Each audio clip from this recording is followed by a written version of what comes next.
So welcome everyone to our panel on the Iron Dome and U.S.-Israel relations. As I'm sure many of you are aware, there was recently this bill that passed in the House funding this missile defense system called the Iron Dome that the U.S. and Israel have collaborated to make. And yeah, there's a lot that's been said about it. From the first place, what is this missile defense system really about?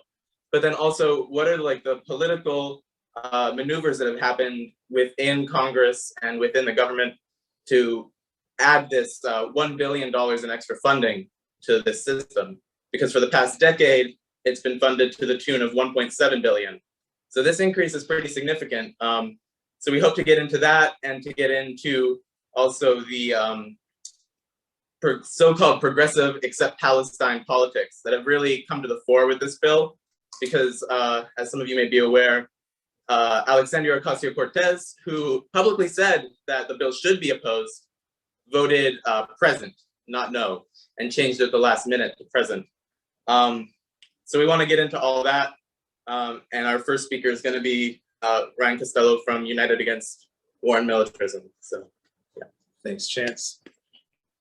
Yeah, so as Chance mentioned, the Iron Dome is a missile defense system. Now, the term missile defense I'll mention a little bit at the end, but there's always a relationship between offense and defense. If you have same thing, people familiar with sports, same is true in warfare. And unfortunately, American sports are often quite similar to warfare. So it's a missile defense system. It's developed by Rafael and Israeli Aerospace Industries. And recently also Raytheon, a US-based company actually headquartered here in Massachusetts, has got involved. I'm not going to get too into Raytheon's involvement in the Iron Dome, but it's worth noting, it's kind of interesting that Raytheon is involved now. They got involved back in 2014. And initially when the Israeli military was talking about creating the Iron Dome, or its own missile defense system, didn't have that name yet, the US, the Pentagon, the military company said, no, don't do that. You're not going to make it work. Buy the Patriot missiles from us. For those who know the Patriot missiles, the system made by Raytheon, is notoriously very ineffective. It intercepts less than 50%, just underneath 50% of all missiles. And the Iron Dome is much more effective. So now Raytheon's involved in that, and the US itself is looking at acquiring key aspects of it to bolster the US's missile defense. So the big push for the Iron Dome within the Israeli military came especially in 2006. When Israel tried to invade Lebanon and was defeated. Now, they weren't really defeated because of the missile attacks on Israel. Those didn't have the biggest impact. They killed about 44 people, but basically 1 million people in Israel had to go into bomb shelters. And this actually really concerned the Israeli elite because it disrupted the daily life in Israel and brought the realities of war, and aggression, and imperialism home, so people really could see it. Some of the consequences, of course, not all of it. Around the same period, Hamas intensified their rocket and mortar attacks from Gaza. Basically, between 2000 and 2008, they launched over 1,000 attacks a year on average. So the Israeli military and the government was very concerned. Now, basically, their concern was not about deaths. It was, like I said, a pretty small number, but about the way this would disrupt daily life. Because in order to maintain public support for the Israeli government, they really need to basically have the realities of the warfare, of what Israel's doing in Gaza and Palestine as a whole, how they treat the Palestinian people, not be so front and center. If people go about their daily lives, able to go enjoy the nightlife at Tel Aviv and not have to deal with this stuff, it's a lot easier to get popular support because people don't see what it is and they don't see the consequences, the negative effects. Even if we're just talking about the negative effects on the Israeli citizens in the form of retaliatory rocket attacks and so on. And if we think about this in the US is obviously different than Israel, but there's some similarities. After 9/11, recall that Bush told Americans it was our patriotic duty to go out and shop. And it's somewhat surreal, but popular support for the wars in Iraq and Afghanistan remained pretty high for a long time, despite the actual visible failure of these wars to accomplish much of anything, even in the interests of the elite in this country. Forget about the interests of the people.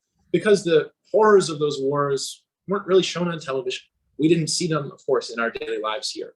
The population was able to go about their lives, shopping, living as if nothing was going on. Of course, things were going on, and we had the massive expansion of surveillance at home, domestically, with the Patriot Act and all of that. But this is generally an essential thing for an imperialist country to do, to not have the population really see the realities of their policies, of their aggression, of their occupations. And the creation of the Iron Dome also allowed the Israeli government to really tighten the siege on Gaza, to really reduce it to the largest open-air prison in the world, which it is now, and without fear of serious consequences. Because if you think about the war in Lebanon or the occupation and encirclement and siege in Gaza, what you're talking about is things that are very close. It's not like Iraq and Afghanistan for the US, where there's thousands of miles away. Gaza is just basically a wall apart from major Israeli population centers. And the Lebanese border, there's population centers right across there. And especially with Israel now, in recent years, launching a lot of regular drone strikes and airstrikes in Syria, the potential of counterattack there is significant too. So having the Iron Dome allows the illusion of daily life in Israel to continue, of normalcy, really, illusion of normalcy. And the reality is actually, in my view, that the majority of the population in Israel has a real vested interest in opposing the imperialism of the government, of opposing the oppression of the Palestinian people. And we're seeing some growing, although still not nearly what's needed, but some growing outrage amongst Israelis about the policies of the government. And you can bet if these policies were leading to, basically bombings regularly in Israel and so on, people would be much more opposed to them, I think. So, as Chance mentioned, the Iron Dome, part of the reason we're talking about it today is because of this massive increase in the funding for it. It's existed for a decade, but in that decade, the US has provided about $1.7 billion in aid for the whole decade. Now they just basically have approved another billion. Why this big increase? If the average per year was 170 million, now they're talking about giving another billion. What's really going on here? Some people argue this is just a continuation of typical US policy need towards Israel, and there's some truth to that. But I also think there's some important dynamics that we need to be cognizant of and understand to really get what this policy is in Israel, what's going on now with the increased funding, and what's happening with the US with the focus on providing increased military aid to Israel. For example, if we look at the same day this vote passed through the House, US Secretary of Defense, and also current Raytheon board member, which is the first in US history that Secretary of Defense has also sat on the board actively of a defense company. There's always been corruption, but this is kind of next level. Lloyd Austin, Secretary of Defense, he spoke by telephone with his Israeli counterpart, Benny Gantz, who, as people know, is infamous for his role in 2014 war on Gaza. And the Pentagon released a statement stating the two of them had discussed, quote, regional developments, including the need to stop the Iranian nuclear program from advancing. This wasn't a random call. This wasn't a, hey, how you doing, buddy, type of thing. This was a planned call with a planned media statement by the Pentagon to send a message internationally. So what sort of message are they trying to send? Well, as people probably know, the US and Iran are in negotiations right now over a new joint comprehensive plan of action, referred to as the Iranian nuclear deal. This was set up, previous one was set up by Obama, the Obama administration, and then torn up by Trump. And this, when Obama set this up, it angered the Israeli elite and the military in Israel.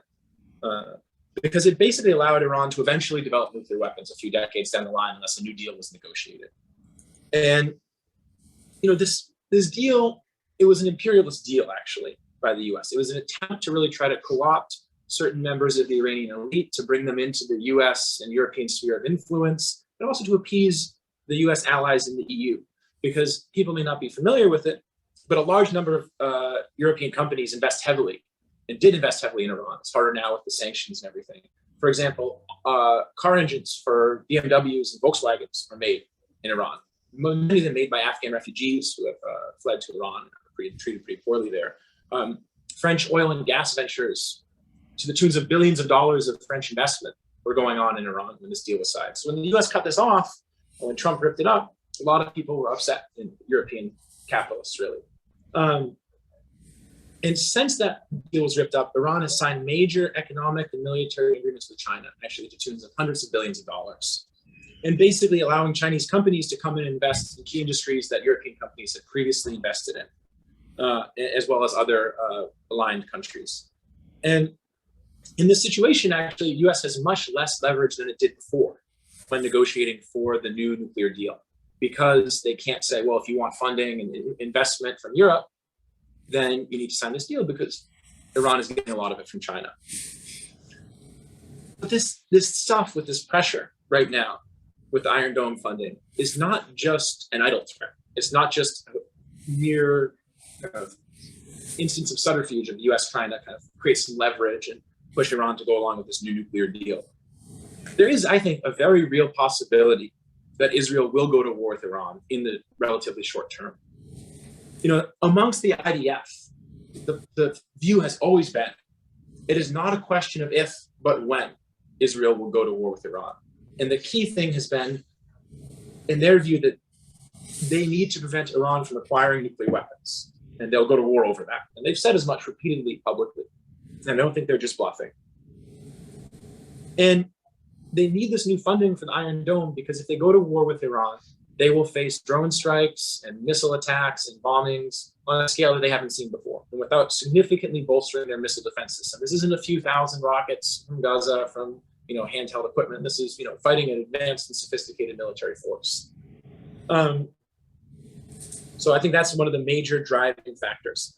And Iran is significantly expanding its influence across the region into Iraq and Syria, into Lebanon, which they already had, obviously, with Hezbollah, significant influence in Lebanon. And Israel itself is, of course, an expansionist and imperialist power. So this is part of their larger competition for influence and power across the region. It's not an isolated thing. And this is happening in relation to the US and China and Russia and the EU and other regional powers fighting for control in the area. And unless we really see all this, it's hard to grasp why these things are happening. And it's easy to see them as outrageous, and they are. But to put this into context, I think is helpful to get at the real dangerous game that's being played here by Iran and Israel, by the US and China, and a whole bunch of other powers. And just to clarify a little bit how imminent actually this possible war it could be. In July of this year, the IDF requested additional funds to the tune of $1.5 billion from the Israeli government explicitly to prepare for an attack on Iran. They said they needed to acquire more bunker-busting bombs with the capability of destroying Iran's underground nuclear facilities. In just this month, the US tested a new 5,000-pound bunker-busting bomb. And this was covered in the Israeli media as a sign by the US of their support for Israel and a warning to Iran. Throughout the year, the IDF chief of staff has repeatedly stated the IDF is accelerating plans to strike Iran. And Israeli politicians have been constantly threatening Iran. Now, that's fairly normal in Israeli politics, but the former, I think, is a real escalation of rhetoric. And when you consider in combination with the politicians putting this forward, I think we should take it seriously and not just as an idle threat, but an empty threat. Now, US Secretary of State Blinken made it clear in recent statements alongside the Israeli Foreign Minister, Lapid, that the US will turn to, quote, other options to stop Iran from acquiring nukes if Iran does not sign a new nuclear deal. Now, Lapid felt that this was not a clear enough statement. So immediately after Blinken said this, he said, I would like to start by repeating what the Secretary of State just said. Yes, other options are going to be on the table if diplomacy fails. And by saying other options, I think everyone understands here what it is that we mean. So they're not joking around. They're being very direct about this stuff. Just last week, the Israeli government approved that $1.5 billion that the IDF had requested of funding explicitly earmarked for preparations for an attack on Iran. And just a few days ago, Israel resumed what the IDF called intense drills for practicing bombing Iranian nuclear facilities. On Friday, Israeli media reported that Prime Minister Bennett had secured a guarantee from Russia that Israel could continue to bomb Iranian facilities and troops in Syria without interference from Russia, and that Russia would maintain their mutual deconfliction channel, as it's called. That's a military-to-military real-time coordination to prevent any accidental firing of planes at each other or military, miscalculations where they accidentally attack each other or shoot each other. And this is very important because if Israel does go to war with Iran, Syria will be a major theater of that war. And they do not want to accidentally shoot down a Russian plane and have this spiral into an even bigger disaster. And I think, to be clear, if Israel and Iran go to war, it will be a disaster for the people of the whole region. And just as there's a military side of these things, there's also a lot of actually intense economic and political competition going on. And I'm not going to get into all of that now. I just want to mention one recent development, which is there's, as people probably know, a very, very difficult situation in Lebanon for people there, with rolling blackouts, with massive inflation, with constant fuel shortages. And Iran has been trying to basically in coordination with Hezbollah, corner the fuel market there. And Israel, very interestingly, just signed a deal with the US, with Egypt, and with Turkey to supply fuel to Lebanon as an attempt to kind of counter growing Iranian influence there. And those sort of competitions are playing out actually all across the region. So all of this leads us back to the Iron Dome funding. It's pretty clear, I think, that the US funding for this missile system is essential to Israel's preparations for war with Iran. It's not just a routine increase, but it reflects actually the growing escalations between Israel and Iran, which has a very real chance of escalating to a major war, which would be devastating, for the region, but also even potentially for the whole world, and especially for the people in Israel and in Iran, and of course for the Palestinians, who would fare far worse, I think, than even the Israeli citizens. And in this context, it's really thinking really seriously about what the Democratic Party politicians' support for this funding represents. I know Chance is going to talk more about this, so I really don't want to get into it too much. But I think it's quite concerning, if, in my view, very unsurprising, to see people like AOC refusing to take a strong stand against this. It shows just how callous these so-called progressive Democrats really are, and how unwilling they are to stand up to imperialism when it counts. When it's not just a symbolic kind of gesture on a Twitch stream. So in closing, I just want to mention this one thing, just to preempt any kind of mistaken ideas that sometimes come up around defensive versus offensive technology. Missile defense systems are an essential component of the offensive capabilities of any military. They allow them to carry out preemptive missile strikes, bombings, even nuclear attacks with a significantly less chance of retaliation. So the buildup of nuclear arsenals, for example, directly corresponded to the massive buildup of missile defense systems during the Cold War. And I think some people do say otherwise, and the Biden administration has done this offensive, defensive game with funding to Yemen, as people probably know, funding to Saudis for their war in Yemen, But without them, it's really impossible to carry out wars of aggression in the modern warfare without missile defense systems, or to lay siege to populations like they've been doing in Gaza.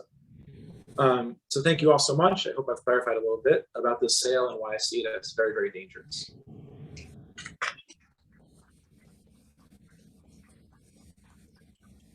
Yeah, thank you. Thank you so much for all of that. I just want to mention one thing before we move on to Christian, who's our next speaker, is we want to have a little bit of a Q&A discussion after the three of us are done presenting. So for the people here and for the people in Zoom, if there's any questions, jot them down and we'll get them at the end.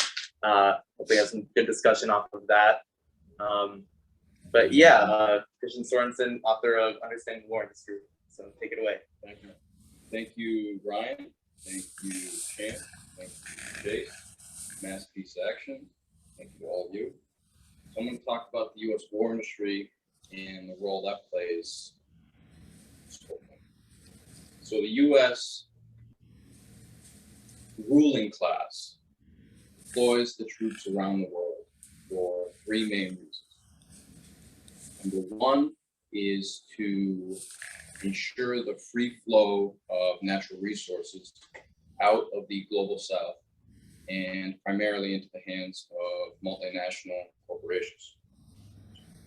Number two, to forcibly open countries to exploitation.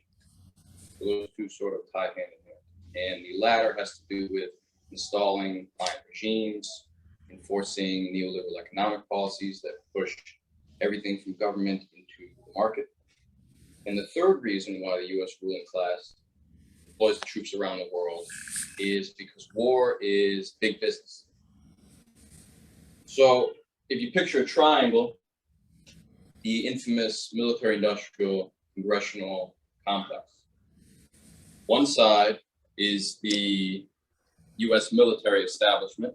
Get real close to him. Sorry. Getting a few complaints about sound on Zoom. So Okay. Close so you can... And I can speak up to it. The one side is the US military establishment that consists of the Pentagon, the headquarters of the US Armed Forces. The other side is industry, the war industry.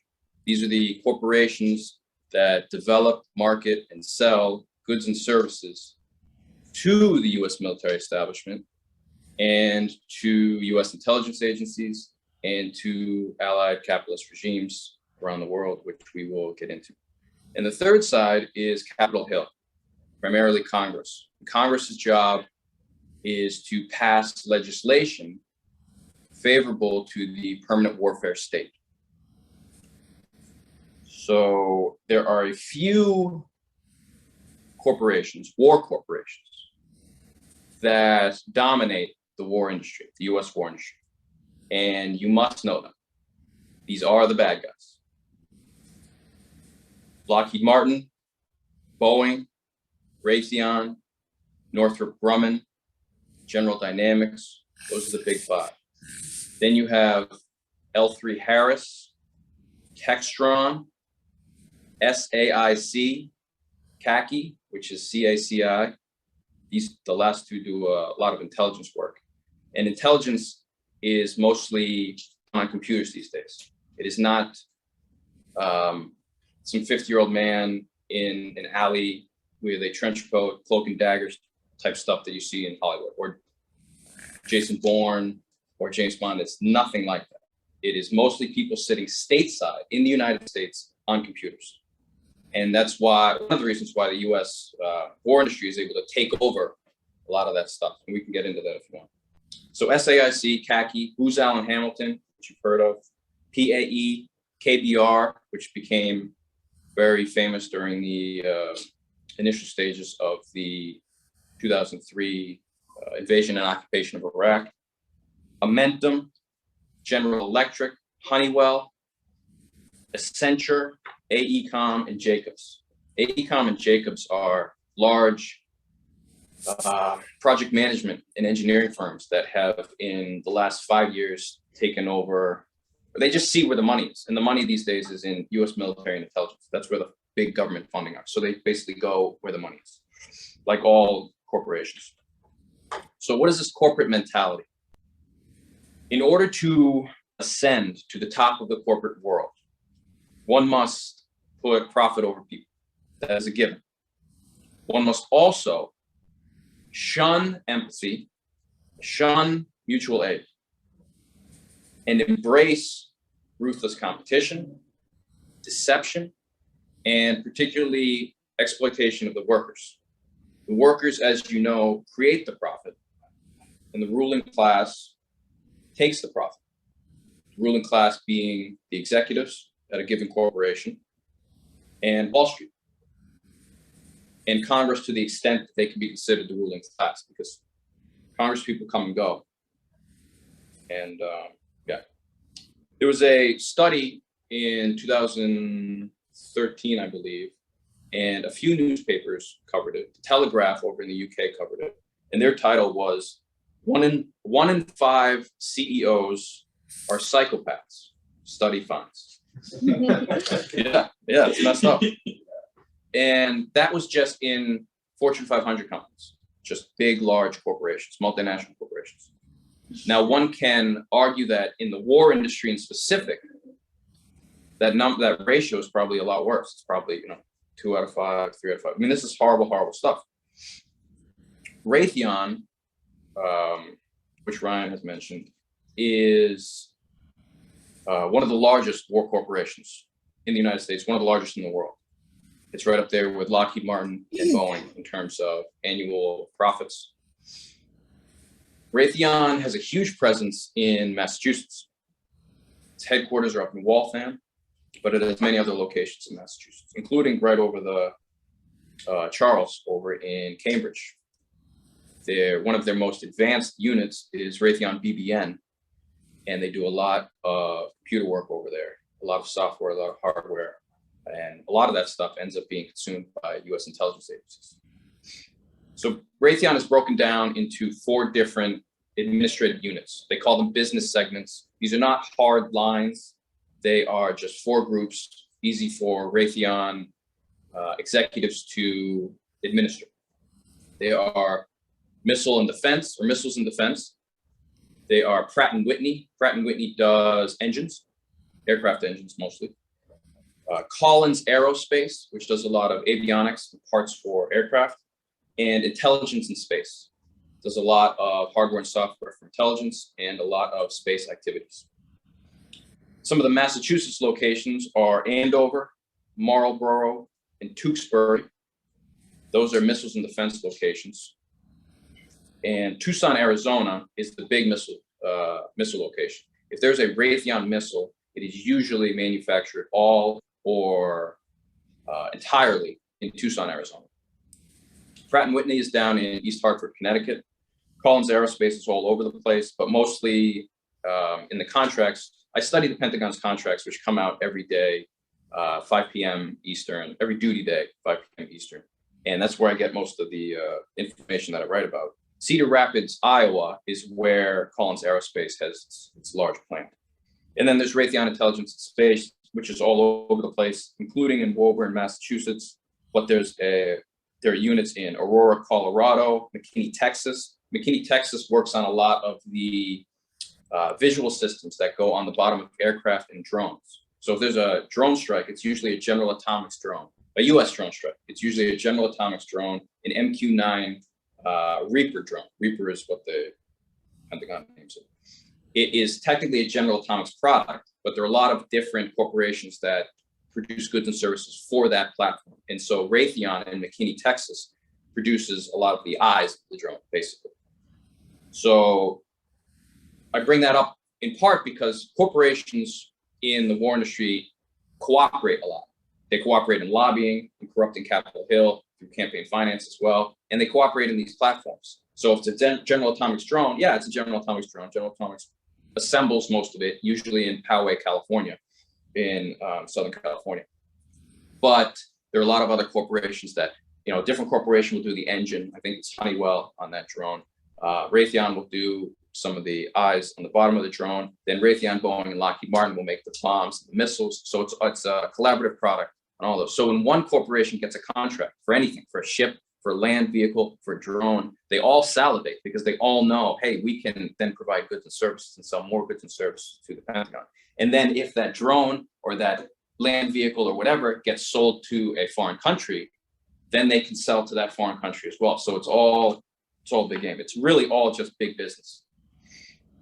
Capital. Capital is money that is used to expand business in order to create more profits, in order to make more money. So the classic example is if you are a corporation or a war corporation in particular, you build a new facility in order to make more goods and services in order to then make more profit. So that's capital. To make more and more money, more and more parts of life must be pulled into the corporate world. To make more money, more parts of life must be pulled into the corporate world. So that is why we see everything in civilian life being commodified, including food, housing, land, water, your personal data. These are all commodities to corporate interests. And that is also why we see corporations taking over more and more military functions. So remember, according to neoliberal economic policies, which both capitalist political factions promote, government jobs are up for grabs. Government work is pushed into the corporate sector. Nothing is sacred. Everything is up for grabs within the market. So we see more and more corporations taking over military functions. A given corporation is now in charge of what was once a governmental job. Many of these jobs once were done by the troops. For example, if you want to, if you have a military installation, whether it's within the continental United States or abroad, the troops used to take out the trash.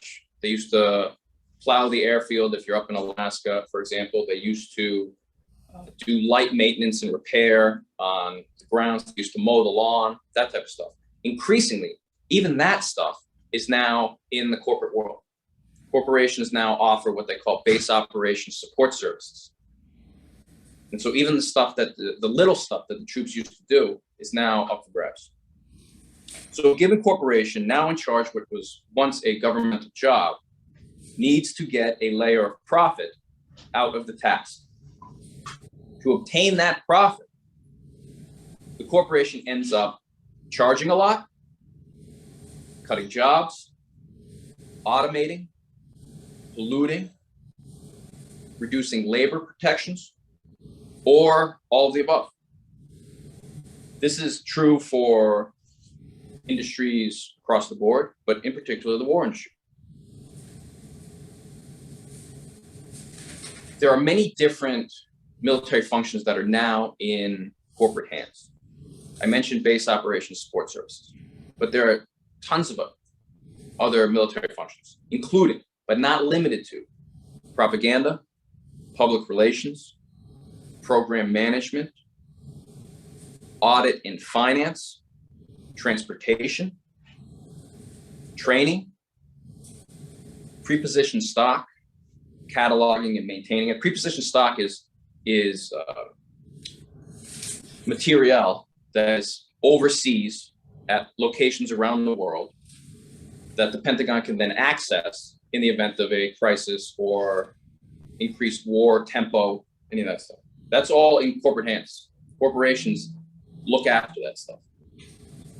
Other military functions that are in the corporate world include information technology, everything to do with nuclear weapons, aside from launching them, that has to be a military function. But everything else, the design, the maintenance, the upgrade, all of that. Anti-ballistic missiles. So you have ballistic missiles allegedly incoming, and war corporations hype that threat, as do their friends in Congress. So then they can sell anti-ballistic missiles. They also hype the threat of drones, so then they can sell counter unmanned aerial systems technology. This is constant. The spiral is always upward to conflict and to profit. Small arms and light weaponry, that's in the corporate world. Space, everything that has to do with space. Why do you think the war industry lobbied so hard for a new branch of the military, Space Force? Is precisely because you then have an entirely new military budget, most of which then goes into the corporate sector. Everything to do with space is corporatized. The creation of the satellites, the launch of the satellites, the launch facilities and the maintenance of those facilities, that's all corporate. The ground stations that monitor the satellites, that's all corporate. So Space Force is basically an entirely corporate branch of the armed services. Yes, there are people in uniform, but at any given Space Force facility, whether it's in Colorado or Cape Canaveral and Patrick Air Force Base in Florida, or Los Angeles Air Force Base in California, or Vandenberg Air Force Base where they launch in California, it's almost entirely corporate, aside from a few military personnel. In any event, sales. The US government is the primary customer of the US war industry. However, US war corporations also sell to allied governments and regimes around the world. They do this in two ways, through foreign military sales and through direct commercial sales. The only difference is in foreign military sales, the US government acts as the intermediary between the war corporation and the foreign government. And foreign military sales just usually have to do with big ticket items or items of some sensitivity. Maybe there's some technology that the US government wants to make sure it doesn't end up in even friendly allied hands. Then there's direct commercial sales, which is US corporation directly to foreign government. The US government is not involved. This is enormous business, enormous business. In fiscal year 2020 alone, the US war industry sold $50.8 billion worth of goods and services through foreign military sales. And it sold $124.3 billion in direct commercial sales. That's an enormous amount of money. We can't even, and the US war industry pitches this to Capitol Hill and to the Pentagon as economies of scale. So they'll say, hey, if we get to sell this to France and Australia and United Kingdom and Taiwan and South Korea and Japan, then it will bring down the cost for you, our number one customer, the U.S. government. And the U.S. government buys it 100%. They're like, yeah, corporate talking. I get it, 100%. Awesome. Amazing. Large war corporations have offices around the world in order to facilitate sales, ink deals, and liaise with allied capitalist governments. Raytheon, for example, since we're talking about them today, has offices in Harlow in the United Kingdom, in Canberra in Australia, in Riyadh in Saudi Arabia, and in Abu Dhabi in the United Arab Emirates, among other offices. Those are the main ones. So you can tell with the latter two, and maybe even arguably the first two, that the nature of the customer, whether it's a democracy, whether it's pretend to be a democracy, whether it's an oligarchy, or whether it's an absolutist regime, it doesn't matter. All that matters is, do you have money? Yes. All right. There are laws on the books, like the Leahy Law in the Arms Export Control Act, that are basically say, hey, you can't sell, the U.S. war industry can't sell to governments that commit grave human rights violations. And you can't sell to governments that are using these goods and services in an offensive way. It has to be self-defense only. But these laws are absolutely not enforced. They're not enforced one bit. As you can see, when selling to apartheid Israel, selling to Saudi Arabia, it doesn't matter. It doesn't matter. Any talk of human rights from a capitalist political party is absolute nonsense. All that matters is money. If you're a capitalist politician, your job is to aid and abet corporate profit. That is it. That is it. So why does the Pentagon, the headquarters of the U.S. military establishment, why does the Pentagon favor Israel? The Pentagon does for several reasons. Shared ideology. Remember, the U.S. Army was integral to the ethnic cleansing of North America. Integral. And the Israeli military obviously is integral to the ethnic cleansing of Palestine. So there's a shared ideology there, whether they concede it or not. Settler colonial states, first and foremost. The U.S. military and the Israeli military also operate together. As the New York Times reported, I think back in 2014, maybe 2015, they've been operating in the Sinai Peninsula together coordinating with the Egyptian regime, which is also a customer of the U.S. war industry, to bomb, quote unquote, militants. They train together as well. There's an annual missile exercise called Austere Challenge, which the U.S. military and the Israeli military, partake. The Pentagon also stores material, pre-positioned stock in Israel, and Israel accesses that fairly regularly. They did in 2014 in the destruction of Gaza, and I think they did in 2008, 2009, but I'm not positive on that one. And yeah, the U.S. government says, yeah, sure, take what you want, good to go. Also, and this is a big one, the Pentagon purchases goods and services from Israeli corporations, including but not limited to Elbit. There's Elbit Fort Worth is one of their branches in the United States down in Texas. That's a huge supplier of military goods and services to the Pentagon. Not huge, but it's noticeable. And I'll come back to that. They are also part of an alliance against Iran. The U.S. government dislikes any government that charts an independent foreign policy, whether you're in Latin America, whether you're in Southwest Asia, Southeast Asia, it doesn't matter. If you chart an independent foreign policy, and then you have natural resources, you must do what the U.S. government says. And if not, you're on the list. And there are obviously other centers of authority within the U.S. government, such as CIA in Langley, Virginia, or McLean, Virginia, more accurately, that are upset with Iran, because in 1979, Iran kicked out the Shah, which was supported fully by CIA. And so CIA has been stinging ever since. And so they want a client regime in Tehran, and they won't stop until they go. Why does the US war industry, the war industry, favor apartheid Israel? Number one, research and development.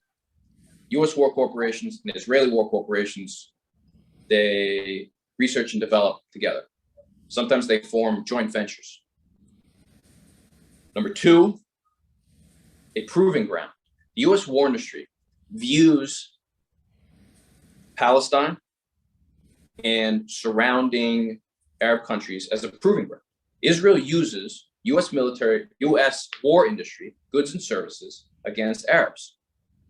And Israel, as you know, has attacked every single one of its neighbors throughout its very brief history, often using goods and services from the US war industry. So the US war industry gets to see how its goods and services are used in real time and evaluate that.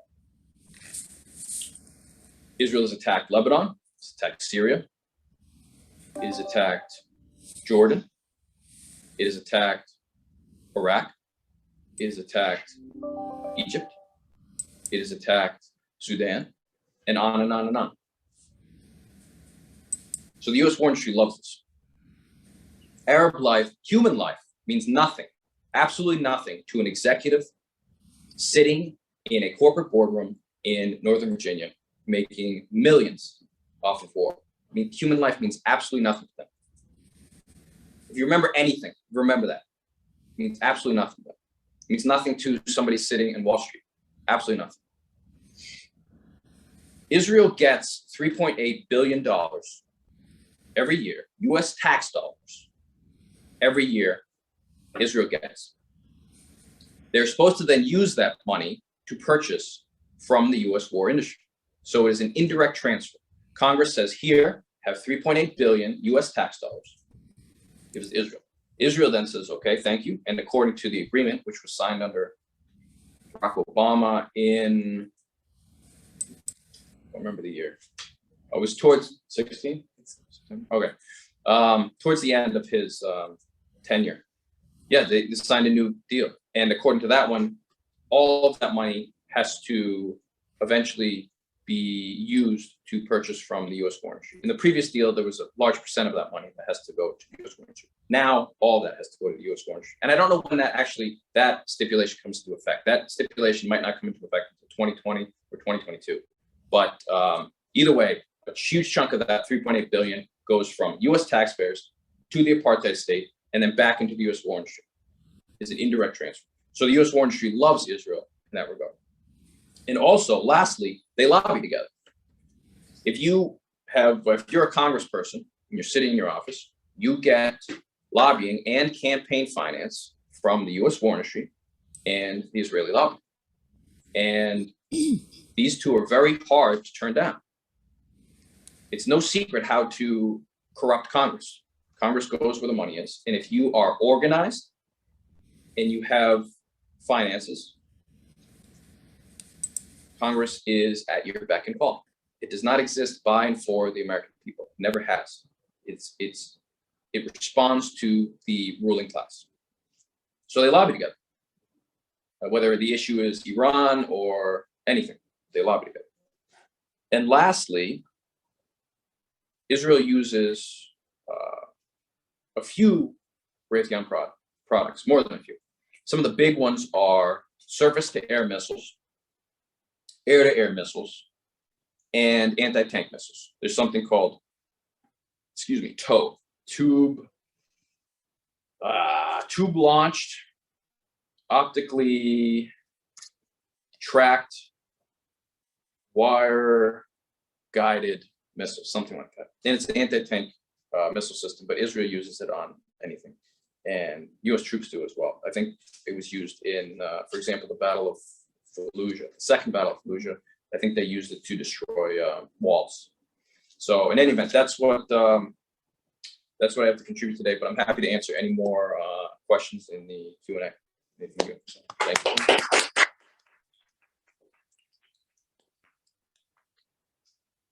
Thank you so much for that very detailed breakdown of the political economy of how the war industry really works. Sure. So yeah, I'm Chance. I'm a member of Boston University Students for Justice in Palestine, one of the co-sponsors of the panel. And I want to bring this back now to the Iron Dome vote that happened recently, specifically in the House. Because like with most of these things that go through Congress, like you have talked about, they kind of go bipartisan when it comes to war issues. Nothing unites both parties more than killing a bunch of people in other countries. So this particular bill actually passed in the House 420 to 9. It was a total slam dunk. So that kind of raises the question with AOC. If this was going to pass anyway, why would she vote present instead of no, like the 9 others who voted no? Most of the 9 who voted no were in what's kind of called the squad, right? These progressive Democrats, AOC, Rashida Tlaib, Cori Bush, Ilhan Omar, these people, right? Most of them voted no on this particular bill. AOC voted present. In my view, this particular vote was very, very tied up to AOC's own political ambitions. She's a congresswoman in New York right now, and very clearly wants to climb the New York political machine ladder. And she can't do that without making some concessions to the Israel law, which is very strong in New York. But she also knew that if she straight up voted in favor, that would really hurt a lot of her credibility with a lot of her base, especially what she's kind of garnered online. Because she's, for a long time, even before she became a congressperson, put forward this sort of pro-Palestine rhetoric. But in my view, that's always been just rhetoric. And I think this was even clear in 2018. One of the things that really put her on the national stage was her calling the Israeli actions at the Gaza fence, where there were protests every week in 2018 demanding the right for Palestinian refugees to return home to what is now Israel, 48 Palestine. And every week, thousands of people would go out there, and the IDF would line up and just shoot them down, usually targeting their kneecaps or their genitals to just totally incapacitate the Palestinian population. It's a very deliberate strategy that's been developed by the IDF since the first Intifada, breaking the bones. And during this time, I think over 20,000 people were wounded within a year of these protests happening. AOC at the time, when she was running in the primary race, rightly called this a massacre, because it's very clear that it was a massacre. Hundreds of people were killed and tens of thousands of people were wounded. And this generated a lot of controversy in the American press, because the American press is so corporate and pro-Zionist that any indication that Israel could do any sort of wrong is out of the question. And so a few months later, after she had already won her primary race, she goes on to, I believe it was Frontline, PBS, and is asked about this, and immediately backtracks and says, oh, well, I don't really know so much about the situation. I'm not so well informed. Maybe Israel is doing some bad, but blah, blah, blah, blah, blah. And from that moment, I kind of knew, okay, this person can't be trusted. But, she puts on a very convincing act, I think. And a lot of people do have a lot of trust in her and faith in her, and think that these things that she promotes, especially things like the Green New Deal, would be a positive change. And some of these things would be positive changes if they were to take place, just for the daily lives of people in this country. But what I think really needs to be driven home with what AOC did, and not just AOC, Jamal Bowman, who is also a member of the squad, also actually voted yes in favor of this Iron Dome funding. So 2 people in the squad voted effectively in favor of it. But it's not the first time that this has happened. Actually, this is a very consistent pattern with these progressive Democrats, so-called progressive Democrats. In July of this year, actually, when Congress was voting to approve this 3.8 billion that they've approved every year since Obama signed this memorandum of understanding. When they were voting for this, AOC voted against it, this 3.8 billion to Israel. It actually also included, I think, 1.7 billion to Egypt. AOC voted against it, and I believe Cori Bush also voted against it. But a bunch of the other squad members, including Ilhan Omar, who is one of the few who's actually expressed support in some regard for BDS, voted in favor of giving Israel $3.8 billion. And this, in my opinion, was even more egregious because this bill could have actually been held up a little bit. With this Iron Dome, it was 420 to 9. But in July, when they funded this 3.8 billion, it was much, much closer. It was 217 to 212. And there are 6 members of the squad. So the squad, they could have held this bill up and they could have made a huge political stink about it. But instead they decided to toe the line.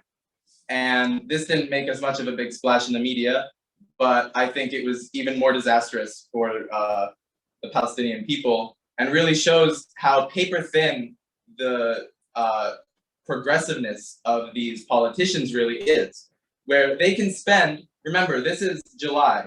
This is only a couple months after what happened in May, where Israel launches another assault on Gaza, where they increase this total, this campaign of total fascist suppression against people in the West Bank. This only happened 2 months prior. And these progressive politicians seem to have left it out of their mind after making these Twitter statements in favor and solidarity. They forget about it very quickly and they vote along party lines and toe the Democrats' line. Just to give a few other examples, because this isn't actually even confined to the issue of Palestine. The progressive Democrats have played this game multiple times where they rotate who is the villain, who takes the unpopular position, who is able to kind of use this as like a little media spectacle and kind of show how progressive they are. They switch it every single time. In March, they voted to get rid of a $15 minimum wage increase that would have been included in one of the COVID relief bills in the Senate. They voted to get rid of that. Even though they've been saying, oh, we need higher minimum wage. Didn't matter then. They've also helped to maintain Nancy Pelosi, who's a total corporate Democrat, a billionaire in her own right, plays the stock market and uses all this insider trading she gets from Congress. They've criticized her before, although AOC has also called her Mama Bear. But when they were confirming her for Speaker of the House, they did the same thing. They lined up their votes so they could, get that passed through. And another time, actually, this was in April, they voted, after a whole year, remember, of Black Lives Matter and the George Floyd protests, of all of these people saying we need to defund the police and really have some reforms and like get rid of police brutality, defund the police, defund the police. That's what all of these people were saying. But then in April, when it comes to funding an extra $2 billion for the Capitol Hill police, they do the same thing. They all vote in favor of it. So this is an established pattern we're seeing here, not just about Palestine, but with the entire strategy of the Democratic Party to cater to its corporate backers, and to line up with the Republican Party when it makes sense for the interests of US state and US imperialism at home and abroad. So what I think is really being shown here is that these so-called anti-establishment Democrats are an integral part of the establishment, where they speak with these high-sounding phrases and rhetoric, and they draw people in, people who want to see social change, people who want to see, the world get better because they see how screwed it is right now. They draw people in with these sweet-sounding phrases, and then before you know it, the jaws are closing around people. They have you in that Democratic Party machine, and they're crushing that social movement. They're funneling it into whatever electoral or corporate lobbying or nonprofit NGO industrial complex sort of political machinations that they already have set up. It's a total scheme. And I think people are starting to see through it. And that's what's giving me more hope, is that if we're really serious about standing in solidarity, not just with the people of Palestine, but with the people of the whole world, because as we can see, this Iron Dome funding, it's not just about Palestine, although Palestinians are going to be hurt the most, no doubt, by whatever action Israel takes. But it's about the whole Middle East, and it's about the whole world, because these things are all interconnected. Israel does not just oppress the Palestinian people, but same with the US, they also send their military advisors and their military technology all around the world. They share it with regimes like Colombia, with Mexico, with El Salvador, with Sudan. It's all over. This is a global problem of imperialism and these great, so-called great powers duking it out so they can get the biggest chunk of that profit. And they want people in this country to just swallow that, because they have some people who, put on a better face, who try to put this imperialist and pro-Zionist and corporate Democratic Party status quo in a pretty light and dress it up with this progressive sounding rhetoric. But that's all it amounts to, is rhetoric and nothing substantial. So it's a tall order ahead of us, but I think if we're really serious about this sort of change, about opposing these imperialist wars, about opposing the Zionist oppression of the Palestinian people, we need to start thinking of new ways to actually fight for change that are outside of the same old Democratic Party electoral lobbying, effectively, sort of strategies for change. Because calling your congressperson doesn't do anything if your congressperson doesn't give a fuck about you. And they don't. So maybe I'll just leave it there. And if anyone has any questions for any of the speakers, it would be great to share that now. I also just want to make one more final plug for SJP. We're fighting on campus to oppose what BU's own complicity with Zionism, including how the Boston University Police Department has actually participated in police trainings with Israel and learned these so-called counterterrorism tactics. Just to give you an idea of what that means, for Israel, actually just 2 days ago now, they declared 6 human rights organizations, including a women's organization, an agricultural workers organization, and a children relief organization, among others, as terrorist organizations, officially branded as terrorist organizations. And so BUPD has participated in these counterterrorism trainings, and we're fighting to put an end to that. You can talk to us afterwards and get on our mailing list, or also follow us on Instagram. It's BU_SJP. So yeah, if there's any questions or comments people want to raise for discussion, we can do that now. Thank you.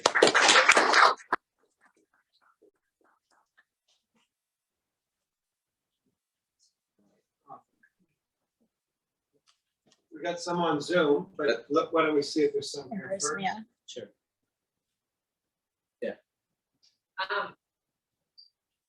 I was wondering if anyone could speak to maybe the legacy of student resistance in this country, and particularly at BU, and different lessons we can learn and apply to today.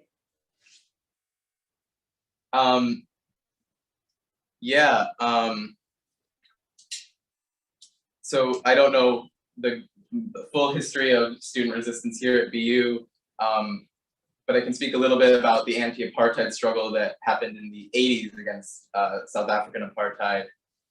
That was one of the last really big student movements of the 20th century that happened here. For a long time, BU was actually really known for like the student activism and militancy. It was called the Berkeley of the East because of that, actually. But in the 80s, we got this new president, Silber, who really was pushing this neoliberal pro-corporate model very hard. That's been followed by our current president, Robert Brown. He's basically the same thing. All these like people that are kind of the same. But during the 80s, there was the anti-apartheid movement, and it was really strong here at BU. They set up like little like shanty towns in the common areas, which is a common thing across a bunch of campuses. There's a big demand to get BU to divest its holdings from companies invested in South Africa. Back then, BU was a lot more of a smaller fish, so they only had about 6 billion or 6 million, 6 million, sorry, with an M, in South African companies. Now BU's endowment is closer to $3 billion, so they've moved up in the world, but back then they were fighting to get this 6 million divested. And the university really cracked down very, very hard. Police were sent to just like bust down the shanty towns, arrest and threaten students with expulsion or suspension or other academic punishment. Actually, Silber himself personally asked the BUPD to take pictures of the demonstrations, not so much for the students, but for the faculty. And if any faculty were there that he would recognize, he would ask that those people be fired or otherwise punished for participating in anti-apartheid demonstrations. So there's a legacy of the resistance, but there's also a pretty strong legacy of that kind of being crushed as the university has become more corporate and more neoliberal and catered more and more to wealthy students who can kind of afford to ignore some of these issues, to be frank. And but I think there's a lot inspiring happening right now, not just at BU, but like across the country with a lot of the movements for Palestine. And a lot of student organizations have really pushed to get their universities to divest from Israel. But that needs to be pushed further, and I think it needs to be pushed to really seeing that it's not really enough to just get the divestment, right? Because the divestment has to just be seen as one tool in fighting for the freedom there. But I don't know. This is just a few thoughts on that. So not to like ask questions a little bit like very large in scope, but talking about like the U.S. military industrial complex, how does that compare to like other like military technology companies around the world? Like how unique is it here? How, like I'm sure it has a whole. How big is that? So there's a couple angles there. The U.S. war industry is by far the largest of in any country, by far. What distinguishes the U.S. war industry from others is not just its size, but its ability to capture government. It has done an excellent job over the years, basically since World War II, to not just push, along with corporate America in general, neoliberal economic policies within the halls of government, but also to just gradually take over government functions. So it's not just taking over military function. It is not just lobbying and campaign finance in order to corrupt Capitol Hill.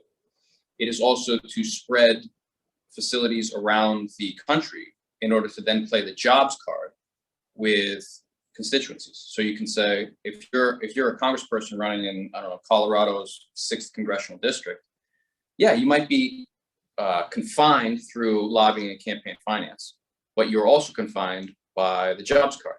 The War Corporation will say, hey, well, we got this facility here. It creates 200 jobs. Now, the number doesn't matter. The number, it's just the game. They just want to say, it's another way to confine Congress. It's another way to say, hey, you better do what we say. So war corporations always inflate the number of jobs that they create, and they never really have to come through with that. There's always a lot of fine print that says, well, if A and B happen, we don't have to come through with 300 jobs. It has to be 200 jobs in every example.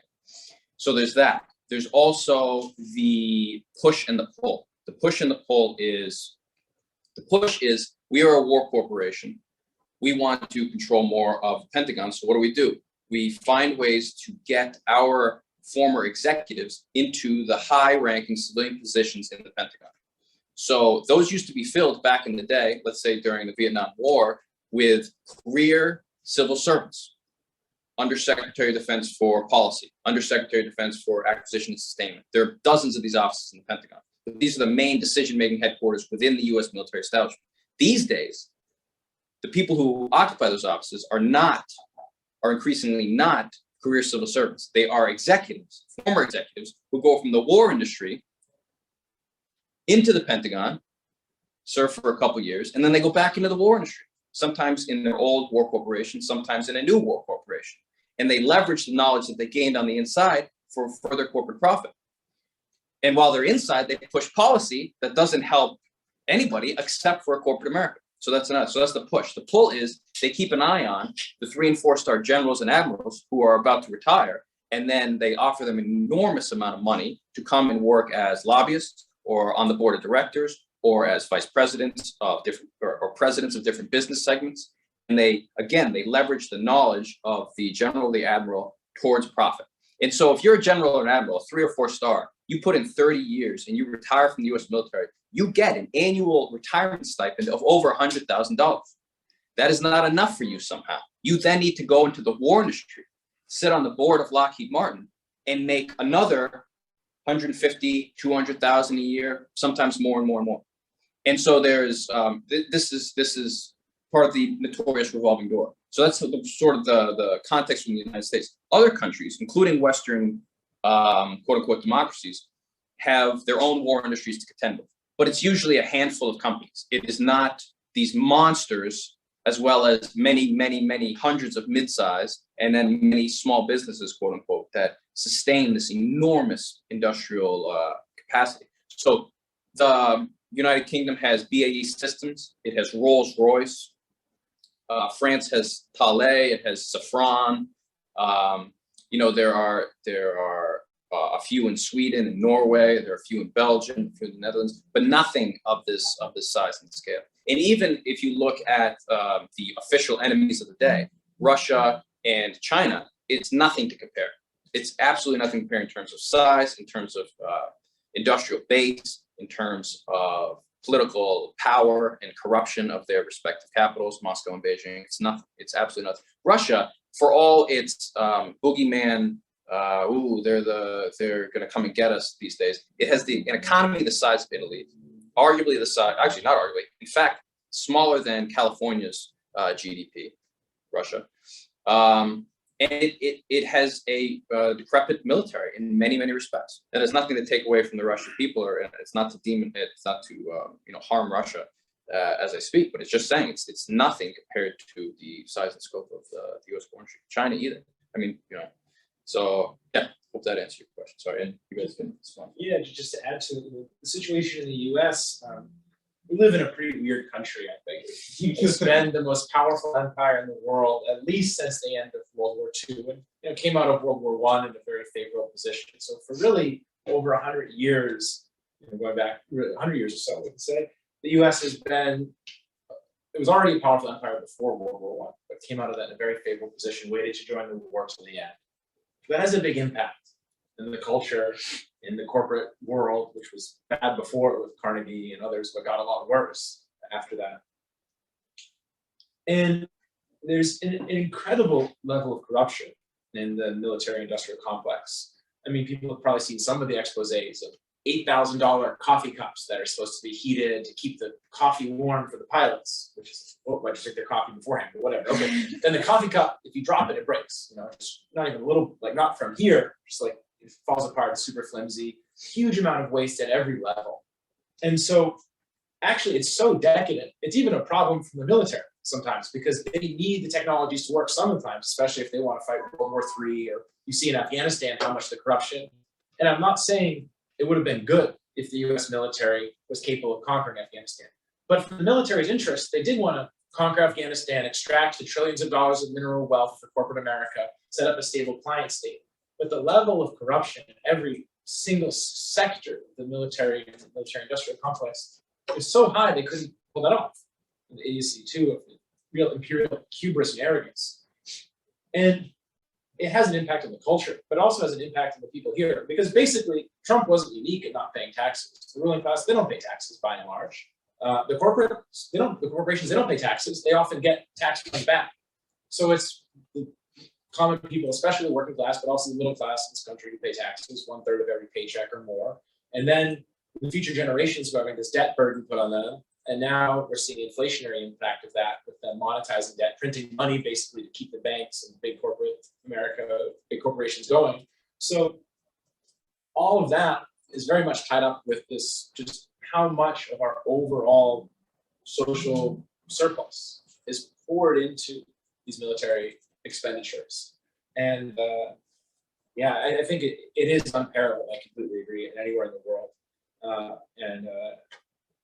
Yeah, it's it's really hurt us at so many levels, and the cultural impact shouldn't be overstated, or shouldn't be understated. You know, the not just the Call of Duty kind of explicit, you know, go out and kill the brown people video games, but also in insidious ways of really promoting a real ignorance and arrogance towards the rest of the world that even affects many people who are not explicitly really jingoistic.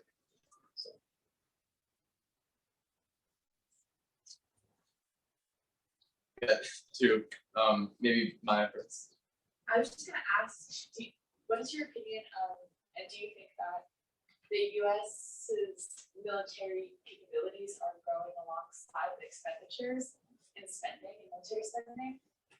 Or would you say that there's a degradation? I would say there's been in absolute terms, the military is getting stronger, meaning every year they're building up more and more. But as far as military power for dollars spent, I think it's very inefficient. And compared to their big rivals, you know, Russia, it's true, is kind of very much overhyped in the US media, especially the last 4 years of Trump. The liberal media is this major threat to the country and the world and all this nonsense. China is a fairly effective military force, and US's relative strength compared to them has been declining. One example to look at is the F-35 jet, to get at how backwards this is. So the US had this idea, the F-35, this new generation fighter bombers, was this stealth jet for World War III, you know, go in secretly and bomb and also be capable of carrying out some dogfights and so on. And instead of producing that in the US alone to control all aspects of the supply chain, the US had the strategy of producing it across the NATO alliance, doing one part in Turkey, one part in Germany, and so on. I don't know the whole breakdown. Maybe Christian can speak more to that. But the idea was that this would help to strengthen the ties between NATO countries and cement the alliance. What it actually meant, in combination with the typical corruption in the US, was that the supply chain for producing this plane was a mess. The basic parts and quality control weren't there. So this is supposed to be the best, sleekest, most advanced weapon ever created by human beings. And from my perspective, you know, that's not a good thing. But from the ruling class's perspective, this is what they wanted it to be. And they couldn't pull it off because of this level of not just corruption, but incompetence, actually, in their ability, which I think is a good thing that they're incompetent on some level. They're still very dangerous. These people who are, you know, they're killing people around the world. They're building up for a new world war. But yeah, I think that overall, the level of, again, decadence and corruption has really hurt the US military's ability to be an effective fighting force. And just to continue what Ryan was saying, the F-35 is a great example, but it's not the only example. When you are confident in your corporate capture of government, you know that there's not going to be a lot of accountability. So you as a war corporation, you get fined once in a while, but it's pennies. It's a few $1 million here or there, or maybe you violated an export control law or something. It is absolutely nothing. It is, you know, a fraction of a fraction of a fraction of all of the money you come in. So you spend the fines to keep the game going. And so you have, yes, the F-35, which can't fly in a lightning storm, can't fly when there's lightning around it. You know, it's awful. It's really, and you see these $100 million. I was just going through September's contracts and sort of distilling them, and there were several lines of Lockheed Martin, Fort Worth, Texas, receives $100 million for F-35, blah, blah, blah, blah, blah. All this stuff that has to do with, they're still getting money for this because they know they've effectively captured government. It's not the only product. There is a tanker that Boeing is making. It's called the KC-46, and a tanker is an aircraft that refuels other aircraft. Back in the day, you used to have the aircraft and there was a boom that came out the back and there was an airman in the back of the aircraft to guide the boom in order to refuel the other aircraft that's coming along. Boeing says, no, we got this, don't worry about it. What we'll do is the airman will be up front, kind of near the pilots, and there will be a video relay system. Well, the video relay system doesn't work, and the tanker has, the ones that the U.S. military has received already, the U.S. military, the Air Force, has reported that there are leaks inside of it, and that there are random debris inside. And so there's no accountability for Boeing. Boeing had to, for a little bit, pay or assume some of the costs, but then they recently got more and more contracts for the KC-46, so it keeps going. There's a ship-to-shore connector, a ship that goes from a larger ship into the shore and is supposed to ferry infantrymen or infantry people from the ship to the shore. It is built by Textron, and I think the propellers are done by a smaller corporation called Dowty, D-O-W-T-Y. The propellers are cracked. They crack after like a few uses, and there's no accountability.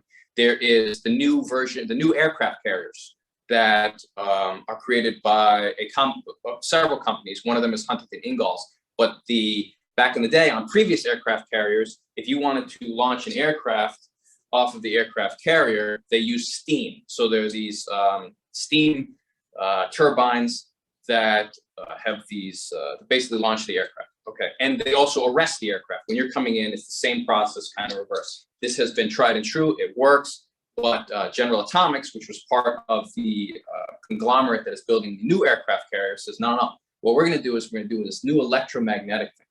Well, the electromagnetic thing, it's called EMALS, E-M-A-L-S. General Atomics has not been able to get the thing to work well. It's supposed to be able to, according to the military standards, you have to be able to go through 300 to 400 cycles before you're allowed to break down or have to be repaired. Well, this one can't, the new one can't get past, I think it's 60 cycles the last time I saw. And so this is one of the contradictions. When you have captured government so well that you then know that there are there's no accountability, then you get to continue to pitch these more intricate and grandiose schemes, and the U.S. government keeps shelling it out. And I'm giving you, more examples. This is the pattern. These are not bugs. These are features. So, just to say one quick thing on that. Think about the examples that Christian just mentioned. I mentioned F-35 as well. Essentially supposed to be the most advanced plane ever made, military plane ever made.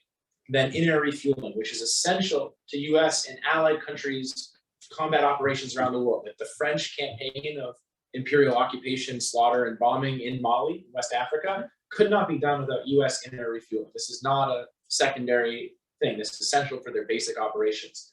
And then the new carriers, which are basically needed for projecting power around the world. They're a key part of the U.S. military. And these things aren't working right. So it's pretty essential stuff. It's not just the coffee cups that are a disaster. Yeah, so I'm really glad you brought up Raytheon's revolving door because I was going to ask about that. But I really appreciate everything you said about Raytheon as well. But so when people defend Raytheon sometimes, or companies like this that aid and abet Israel, they say, well, they create so many jobs. It's not just the CEOs and the white collar workers. What about all the little people at the bottom? Like if we tried to shut down Raytheon, or if we tried to give them less funding, what about all those people who would lose their jobs at the bottom? What would you say to people who try to use that argument? I would say, look at the numbers. So back during the Reagan administration, the number of jobs that the U.S. war industry created was over 3 million, like on record jobs that were going on within the U.S. war industry at that time. Now that number, as of I think 2019 maybe, is around 1 million. So the jobs have gone down. Remember, the U.S. war industry is just like any other industry.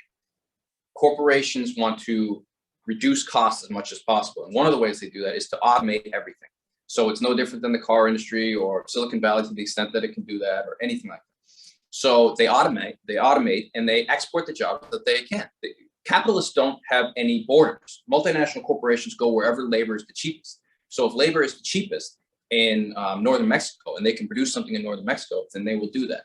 And so with these global supply chains that Ryan talked about, and with increased automation, the number of jobs that the U.S. war industry is bringing has decreased. And so it's now at the point where your job is going to go away eventually to the extent that they can automate it or export it. So I would bring that up with an eye to the working class. I would also then say, look at the capitalist system. The workers create the profits. The ruling class takes the profits. And until we create a new economic system, we're still going to be stuck in this hole, in this problem. So I would focus on labor, and I would say that I would then thirdly say, look, there was at the beginning of COVID, there was a lot of money being thrown around, and there were a few examples of war corporations with trying to sort of leverage the goodwill that they can create. They made some protective gear, they made some masks, they made some face shields.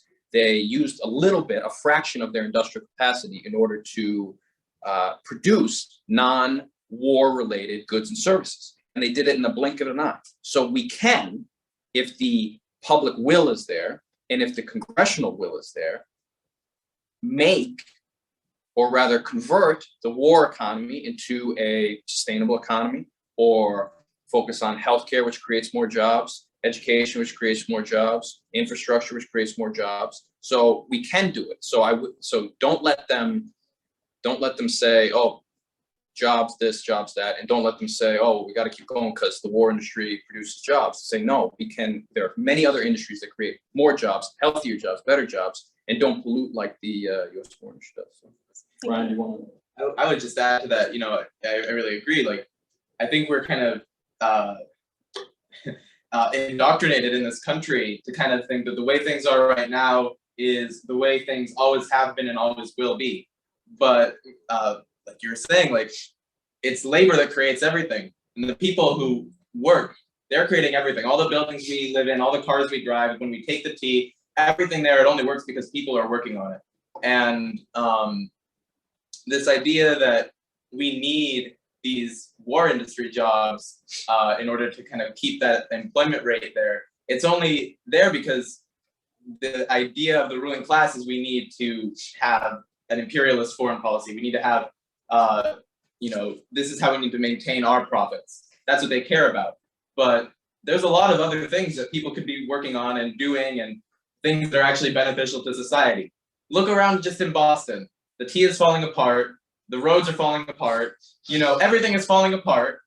But instead, they're giving money to these developers who are building giant sky rises out of very shoddy materials that are probably going to burn down in a few years, or wasting billions and billions of dollars on something like the big dig, where it just half that money just gets pocketed anyway.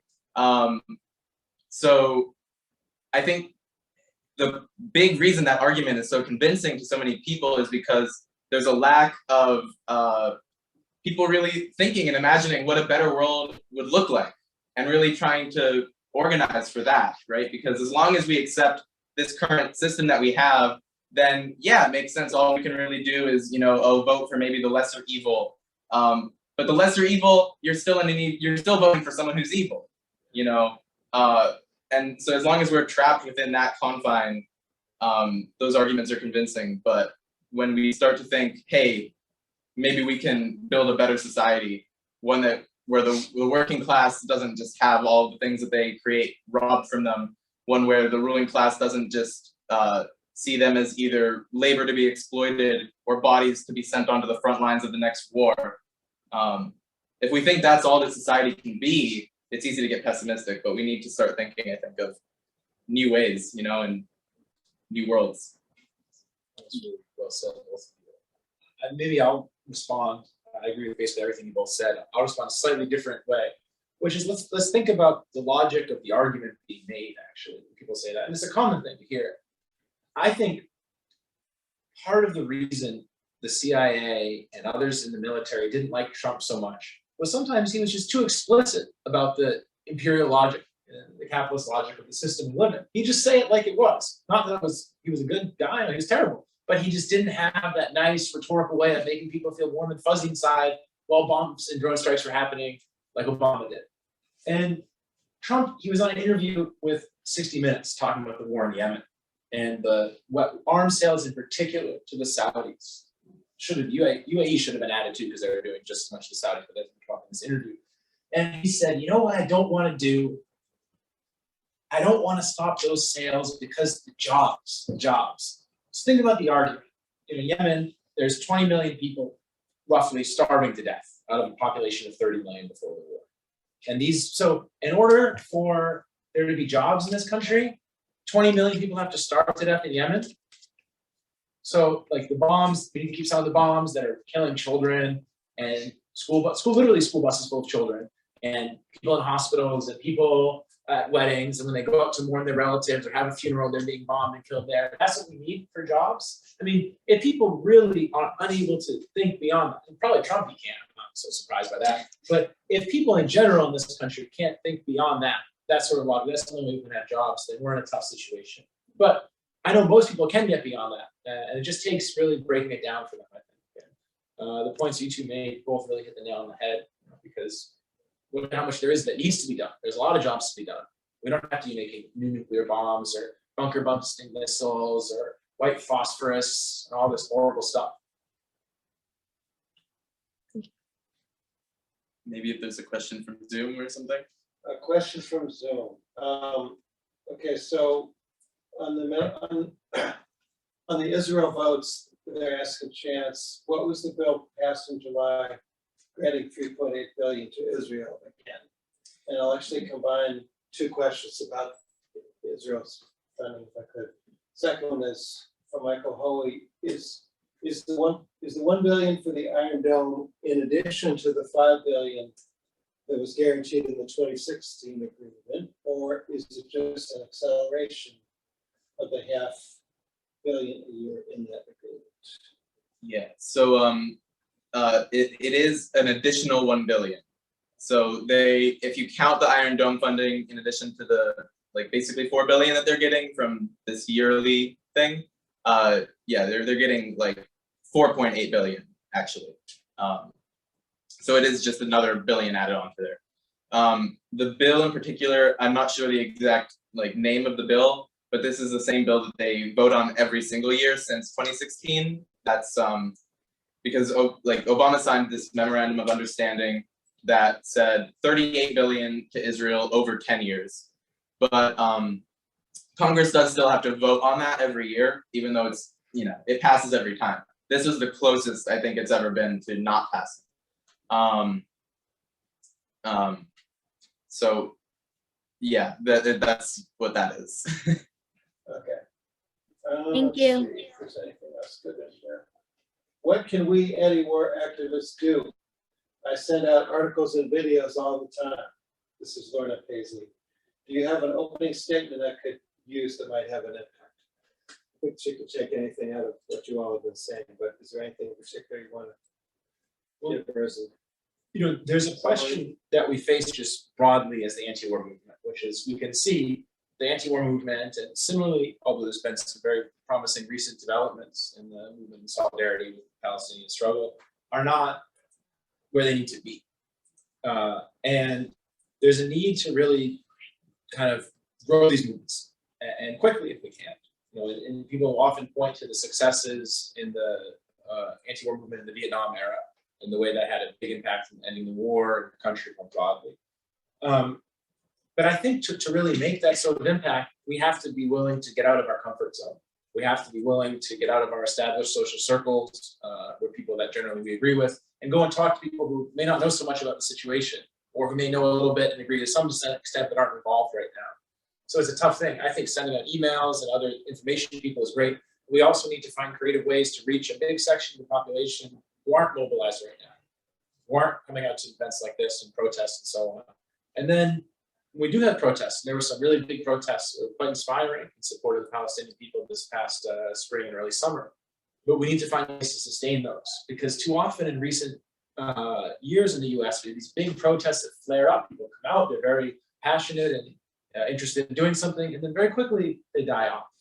And I think Chance's comments about the role of the Democratic Party is essential, because the two-party system, and if you read Howard Zinn's book, People's History of the US, it's a two-party system that's designed to capture dissent and prevent it from really threatening the system as a whole, the system of corporate and capitalist control. So every time there's people's movements that spring up, they have a new way that developed these over a few hundred years to lead us into dead ends. You know, when the George Floyd protest started, it was similar. At first, they said, "Oh, this is," the Democrats said, you know, Susan Rice and others, big prominent figures of the Democratic Party, said, "Oh, this is the work of the Russian agents." But then they realized that wasn't going to fly so much. So then Biden got out there and took a knee and said, "Black Lives Matter." And Ayanna Pressley said, "This revolution is happening and it is being televised." They went into overdrive with co-optation. And that's really a big sink in our movements too. So I think, you know, part of it is getting out of our comfort zone, talking to people who don't know so much, or maybe even who disagree with it, not who are hardcore like for the war or hardcore, you know, Zionists, but people who are uncertain about these things, who have some illusions, because a lot of people buy the propaganda at one level or another. And then also making sure we're not beholden to the Democratic Party or for other movements, the Republican Party, really getting out of this whole framework of believing these parties, these capitalist parties, are going to make any sort of change.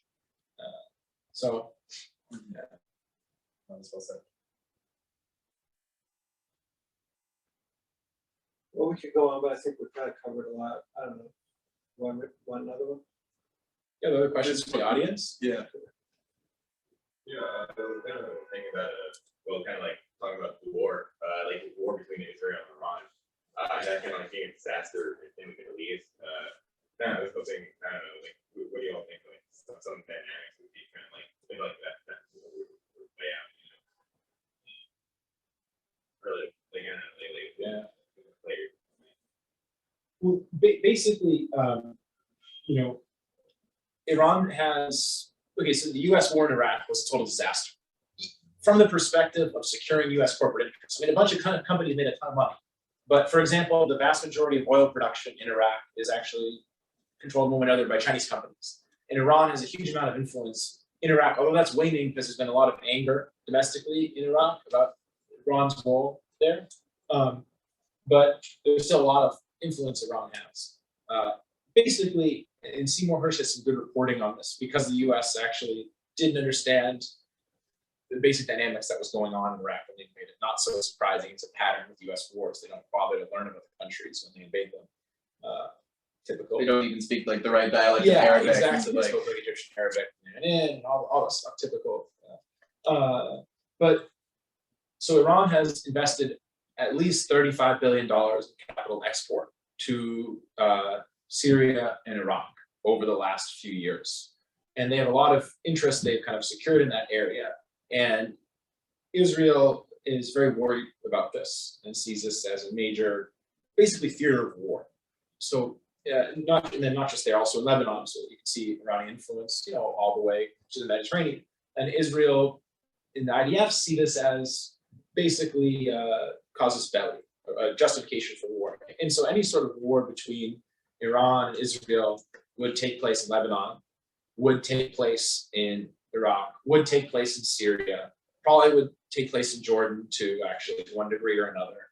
You know, it's interesting if the Saudis and the UAE would get involved because a few years ago, there was a drone strike from the Houthis on Saudi Aramco facilities. Now, Saudi Aramco was a huge, giant company, very profitable, the heart of Saudi Arabia's economy, actually.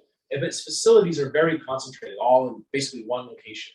So it's with very minimal resources, the Houthis were able to basically have a significant attack that really damaged those facilities. So since then, the Saudis have been very nervous about going to war with Iran, actually knowing that if they did, Iran would, which is a very capable military, would be able to pretty handedly disable the Saudis' ability to produce and refine oil, which would in turn lead to real domestic unrest in Saudi Arabia because they basically try to buy off their population with massive welfare programs and so on. So, I mean, those are a few basic remarks. It would lead to massive instability, suffering, death, starvation, famines, etc., across the whole region, and it would be a real disaster. And I agree with what Chance said earlier, which probably would be worse for in many regards of the Palestinians, especially in Gaza. I mean, it would be, and not just in Gaza and the West Bank, but we also have to remember in Jordan, in Lebanon, in Syria, there's huge populations of Palestinian refugees who often occupy the lowest section of society and who are the most oppressed by these countries too. And if any war was going to break out, and these countries are likely to be theaters of such war, it's definitely going to be the Palestinians in the refugee camps who face the worst of it, especially if Israel gets involved and Israel's different fascist allies, especially in Lebanon. There's a history of that too. So And just to mention, Israel and Iran have Israel's been bombing Iranian facilities and troops in Syria for years. So they're kind of almost in a war. I mean, it's warfare, but it's not like serious full-scale warfare. But so I think, and I hope it doesn't escalate, but I think things are but a bit teetering on the brink right now.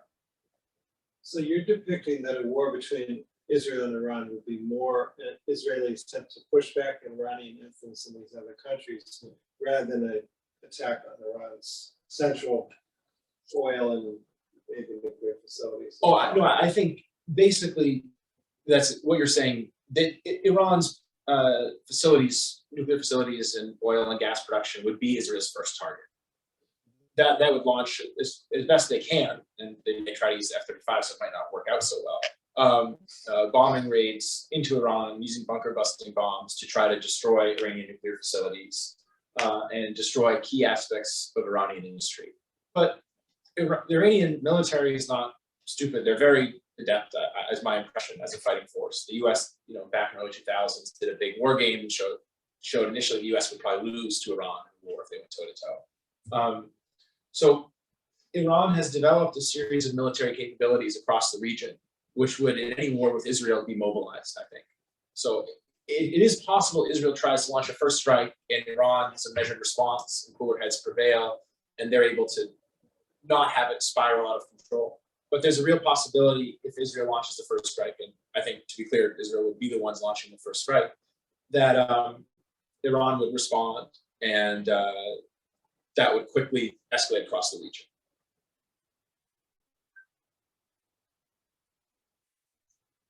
any other questions or comments or anything?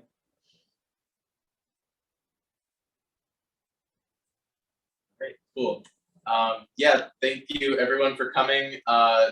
Definitely come up and talk to me if you're interested in learning more about SJP, getting involved.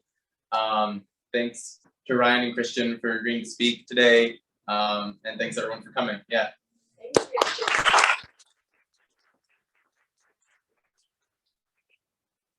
And I have stickers I'm gonna put on the table here if you want one. Should I end the call? Should I end it?